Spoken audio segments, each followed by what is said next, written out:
नमस्कार। छोटे भाई की छोटी बातों में फिर से आपका स्वागत है। आज का विषय है कसम से कस दे। क्या कस दे? कमर की पेटी कसनी होगी। क्यों?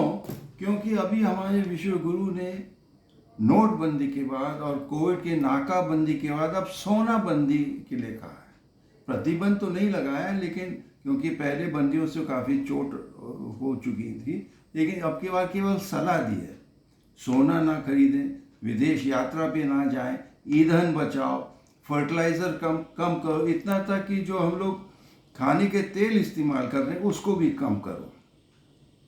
सलाह तो बिल्कुल सही है, लेकिन समय गलत है। क्यों कह रहा हूँ? क्योंकि अब चुनावी जंग हो चुके हैं, करोड़ों अरबों रुपए ईंधन सब कुछ खप गया है और रेवड़ी भी बांटी गई है। चुनाव तो आप जीत गए, लेकिन अब जनता हार का मुंह देख रही है, क्योंकि अब जनता से कहा गया फास्टन सीट बेल्ट, मतलब अपने कमर पेटी को कस दो और बांध दो। अब कमर पेटी को कब बांधा जाता है? जैसे फ्लाइट में कमर पेटी कब बांधा जाता है? जब खतरा है। और कमर पेटी को कसने के लिए क्यों कहते हैं? और आगे बढ़ाओ, क्यों? जब पेट खाली है, अर्थात आर्थिक तंगी है। तो जब आप कह रहे हैं कि कमर कस दो, कमर की पेटी बांध दो, इसका मतलब आप स्वयं स्वीकार कर रहे हैं कि आप खतरे में हैं और आर्थिक संकट से भी हमको जूझना पड़ रहा है। इसीलिए मैंने कहा चुनाव तो आप जीत गए, लेकिन अब जनता हार का मुंह देख रहा है, क्योंकि बोझ अब जनता के कंधों पर है। चुनाव जीतने के लिए, वोट पाने के लिए नोट और खोट का खूब इस्तेमाल होता है। नोट तो खर्च हो गए, खोट की भी कोई कमी नहीं रही। देखिए, पिछले लोकसभा चुनाव में कहा गया, एक आरोप लगाया गया कि लोग आपके मंगलसूत्र छीनेंगे। अब इस समय हिंदुओं का लगन का समय है, सबको मंगलसूत्र खरीदना है, और आप कह रहे सोना ना खरीदो। जब ये ऐलान हुआ तो इंडिया टुडे टीवी पर राजदीप सरदेसाई ने पूर्व सरकारी सलाहकार अमिताभ कांत से पूछा कि आप जनता से कह रहे हैं कमर कसो, लेकिन सरकार ने कौन सी कटौती की? जवाब में उसने कहा, अरे हमने सब लाल बत्ती बंद कराए थे। मुझको हंसी भी आई और गुस्सा भी आया। हंसी क्योंकि ये बकवास है, और क्रोध की आप झूठ बोल रहे हैं। मंत्री की गाड़ी से लाल बत्ती हट गई, लेकिन जो उनके काफिला में 20 गाड़ियां चलती हैं उन सब में लाल बत्ती और हूटर भी बरकरार हैं।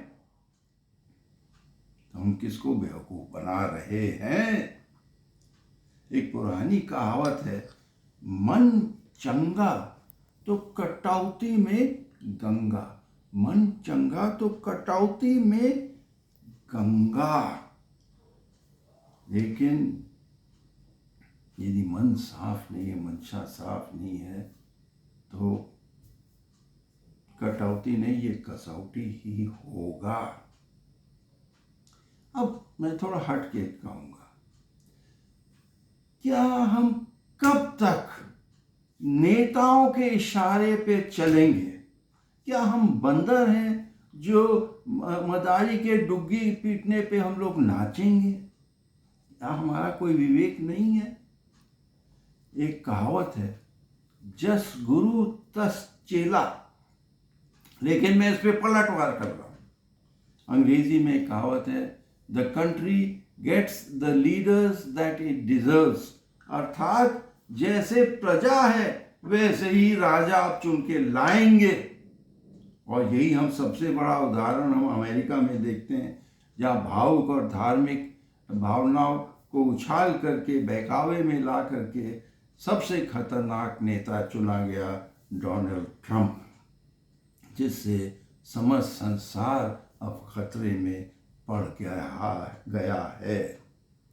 अब मैं नेताओं की बात छोड़ें, वे वैसे पाखंडी तो हैं, और जैसे कहावत है, जंगली कुत्ते के पूंछ को आप सीधे नहीं कर सकते, लेकिन समाज सुधारक कहाँ है? गांधीवादी कहाँ है? धर्मगुरु कहाँ है, जिनको हमको नैतिकता और सीधे रास्ता का पाठ सिखाना चाहिए था? मैं इन दोनों लोगों से जुड़ा हूं, गांधियों से भी और धर्मगुरुओं से। देखिए, जो तथाकथित गांधीवादी हैं आजकल क्या कर रहे हैं? या तो चरखा काट रहे हैं, खद्दर पहन रहे हैं, लेकिन गांधी जी के जो शाश्वत मूल थे, सादगी और सद्भाव, उसको वो उतना महत्व नहीं देते हैं जितना देना चाहिए।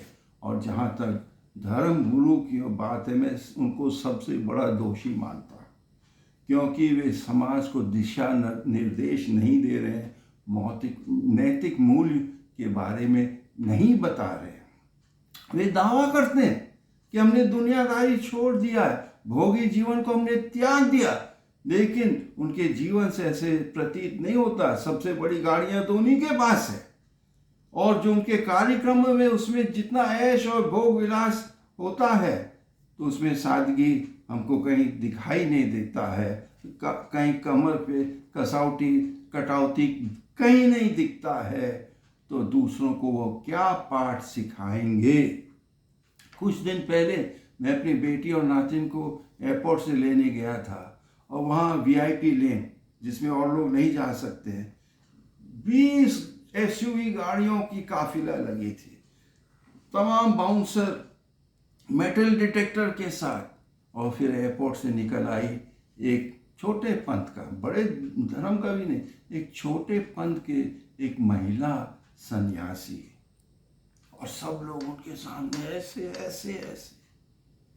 तो मुझको उससे बड़ा पाखंड नहीं दिखता है। अब देखिए, मैं खुद ईसाई हूँ, मैं यीशु मसीह को मानता हूँ, लेकिन सबसे ज़्यादा उन्होंने जो विरोध महसूस पाया वो था धर्मशास्त्री और धर्म गुरुओं से उनको झेलना पड़ा। जब वे निम्न लोग, तथाकथित पापी लोग, नशीले लोग, वैश्याओं के बीच बैठकर भोजन किया, यही धर्म गुरु कहने लगा, अरे देखो क्या कर रहा है। उसके जवाब में उसने कहा, जो बीमार है उनको वैद्य की आवश्यकता है। प्रभु यीशु ने इन धर्म गुरुओं की तुलना सफेद कब्रों से किया। बाहर से सफेद, अंदर से बदबूदार हड्डियां। तो उन्होंने अपने कब्र खोद डाला। ये एक अलग बात की, वो 3 दिन बाद कब्र में से निकल आए। तो मैं अपने धर्म गुरु से बहुत ही नम्रता से निवेदन करता हूँ, आप लोग सालगिरह मनाते हैं, तमाम समारोह मनाते हैं, खूब ऐश, खूब पैसा फेंकते हैं, फूल माला से आपके गर्दन लटक जाते हैं इतना वजन से। आप मेहरबानी से सादगी का जीवन बिताएं, तो हमको ये कटौती और कसौटी की ज़रूरत नहीं पड़ेगी कि कितना हमको बिजली इस्तेमाल कर, कितना खाना खाना, कितना सोना खरीदना है। ये आप लोग हमको नेक उदाहरण पेश कीजिए, और हम सब आपके पीछे भागे आएंगे। हाँ, हाल में मैंने भी स्वयं अपना 75वां जन्मदिन मनाया, बहुत ही सादगी से, कोई शोर शराबा नहीं। इतना तक मैंने अपने गेस्ट से कहा, नो गिफ्ट नो फ्लावर्स, एक माला तक हम नहीं लेंगे आपसे। और हाँ, मेरे पास इस शादी के अंगूठी के अलावा कोई सोना नहीं है। शायद यही कारण है कि मुझको सोने में कोई दिक्कत नहीं होती है। तो मेरा नेता लोग कुछ भी बोले, कटौती कसौटी, आप सबसे निवेदन है कि हम लोग जहाँ तक हो सके सादगी का जीवन बिताएं, और हमको इस भोग विलास से बचना है।